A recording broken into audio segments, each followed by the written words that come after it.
Hey kiddos, the other day Elden Ring took the show by yet again finding themselves as the #1 anticipated game at the Game Awards. Yep, you heard it here, they won that award 2 years in a row. There's something special about seeing the game you love win that 2 times in a row, no less. But not only that, they also showed us a story trailer, so you can only imagine there was electricity in the air. Also guys, this is my first legitimate lore video of any kind, and I'm no base of lore, but I'll definitely try to make it worth your while. So please bear with me. But anywho, no more stalling, let's dive right into it. Alrighty, so a prisoner was set free the other day, and his name is Jeff Keighley. Good old Jeff was our host of the show last night and went on to tell us that Elden Ring was nominated to be the most anticipated game for the 2nd year in a row. Jesus man, I'm thinking about how big the Soulsborne community is, and I'm proud to say I'm proud of each and every one of you. You guys made this happen.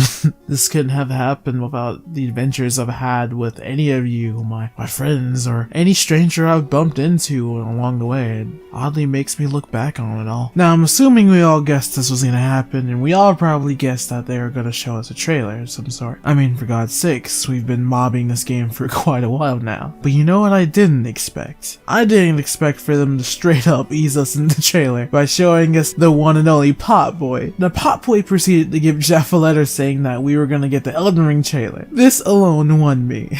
Come to think of it, this alone is probably the best way someone could reveal a story trailer. For this and this alone, you're out of prison, Jeff. This straight up was amazing, and Jesus, I would love to hug Pot Boy. But it's also kind of sad because this is pretty much the last show we're getting of Jeff Keighley. At least before we all dive into the lands between. So all I have to say is thank you, Jeff. You've been a wonderful host and will never be thrown back into Game Era prison again. Well, for at least Elden Ring related reasons. To start off, let's just say this whole trailer was most definitely the intro cutscene. All the trailers in Soulsborne games follow this exact theme, and Elden Ring most definitely isn't going to be any different. The story of Elden Ring so far has been the most consumer friendly by constantly dropping bits of lore on Twitter or even posting it up on their official site. On the subject of this site, it actually speaks to us about what we see in this trailer, and gives insight on things we were previously confused about. The site states that Queen Marika the Eternal, and also the ruler of the lands between, has their own offspring, of which are all demigods. These children of Marika claim the shards of the Elden Ring known as the Great Runes. These runes give great power with titles such as the Death Rune. This is also extremely important to know if you ever want to touch the idea of the Elden Ring lore. Now that we beat the website in your head, let's beat some of the trailer in it as well. In the beginning of the trailer, which is most likely the opening cinematic of Elden Ring, we see a woman with multiple arms narrating these events that are about to unfold.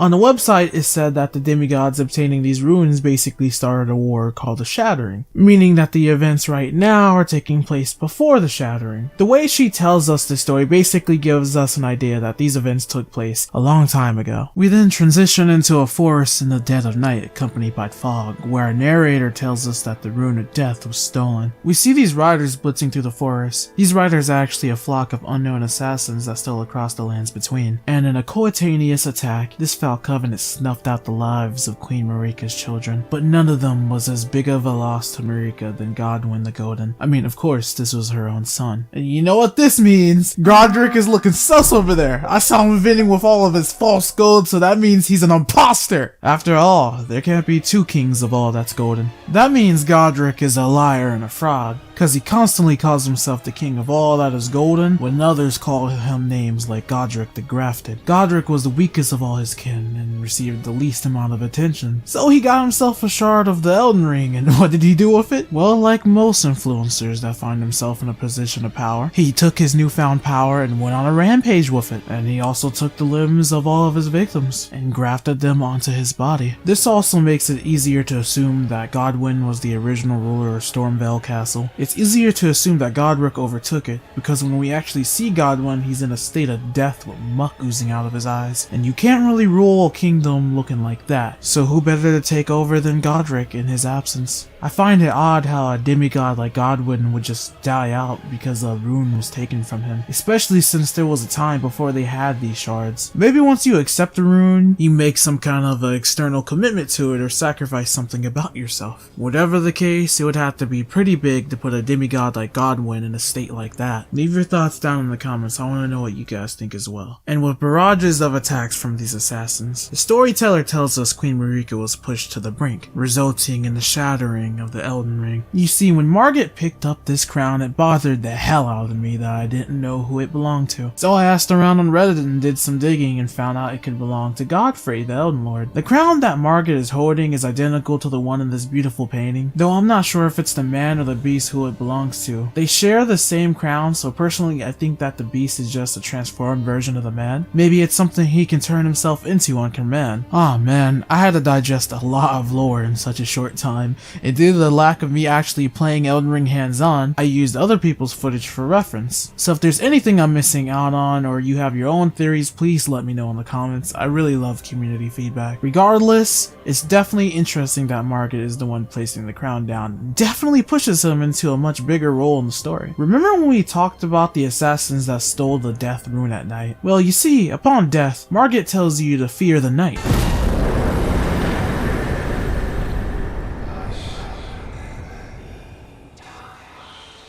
Smouldering with thy meager flame, cower in fear of the night. This means two things to me. In Elden Ring, there are actually enemies that come out exclusively or interact with you at night. An example of this is the bats or the hooded rider on the bridge to the network test. You see, he could be trying to warn us, but why would Margit have any reason to warn you after striking him down? So that only means one thing. This is a threat. And there's only one type of hooded enemy that comes out at night. That's the same type of enemy that was blitzing through the kin of Marika at night, stealing a death rune. Perhaps this links Margit to be the one who orchestrated these entire events against Queen Marika. After all, he is seen with the crown of Godfrey. Mordecai said that he could be the leader of the Fel, which would also reveal the name of their assassins that go bump in the night. And the curse marks he was branded with doesn't exactly give him any reason to respect the royal family of demigods. Margit is also speculated to be a pursuer-like event from Dark Souls 2. Or at least in some way we will see him again. The reason behind this is because on death he says, The hands of the fell Omen shall brook thee no quarter. which is essentially him just telling you you won't receive any mercy from the Fel Omen. Even in death, Margit, you're badass. These events together commence the Shattering War, taking a grand empire and plunging it in chaos. We get a shot of the Erd Tree before displaying us the vast army attacking the walls of the area far north. To further prove this, we get a leaked map, and you can even see the Erd Tree on it up north. We've seen clips and many bits of lore off Twitter to even further this. You can even catch some similarities between the trailer and this broken bridge. Also, this probably wasn't the only place to be hit by this. Stormveil was also struck by Outbreak, and you can even see the holes on the kingdom's walls that suggest cannon or catapult fire. This war was kin against kin. Blood stalked the ground with the addition of a ferocious army as further proof of the Great Rune's influence. But regardless of that, no single side could find enough purchase to maintain a decisive victory, even when fueled by the power of the Great Rune. This only leaves the storyteller to question their actions and wondering what the demigods could ever hope to win by war. We then go on to see two warriors staring each other down. The two warriors that stand before us are Malenia the Severed, preparing for battle against an audacious General Radahn. Before engaging, Radahn picks up his weapons, but pause right here. You guys really need to take a look at this poor horse. That's the only reason why he's able to stand so tall. He basically goes into battle looking like this. That poor fucking horse, man. Jesus. He probably has the strongest back a horse could ever hope to have, man. But jokes aside, we finally got to see more on General Radahn, guys. We first saw him in the E3 trailer a while back. Anywho, this battle between the two illustrated that neither strength nor skill alone would be enough to take control of the entirety of the lands Marika had united. As a result of this stalemate, the lands between are no longer gripped by open war, but caught in an uneasy stalemate that seems impossible to resolve. One thing that's been bugging me for a while is, who the hell is this spear guy? We have names in Elden Ring for almost everybody, but the one person I have zero clue about is the spear guy we saw back in E3. Maybe there's more to the opening cinematic that hasn't been involved yet. Perhaps he's a third party to Malenia and Radahnn's battle. Maybe he was even assisting one of them, or could potentially even be a boss. If anyone knows and I'm just wilding out, please tell me. Because of this stalemate, no one can take control of the lands that Marika had united, unless this mysterious woman tells us. We take the crown and become the new Elden Lord. I know what everyone's thinking. It's what we're all thinking. This woman favors Malenia, so is she a relative? After all, the phantom aspect of her face heavily favors her. Well, possibly. But one thing's for sure, this woman is most likely a finger maiden. Meanwhile, Malenia straight up says she isn't a maiden and that her purpose was lost long ago. But this same purpose was given to her by her mother in the Erd Tree. Me? I'm searching for my purpose, given to me by my mother inside the Erd Tree, long ago, for the reason that I yet live, burned and bodiless. There is something for which I must apologize. I've acted the Finger Maiden, yet can offer no guidance. I am no maiden. My purpose was long ago lost.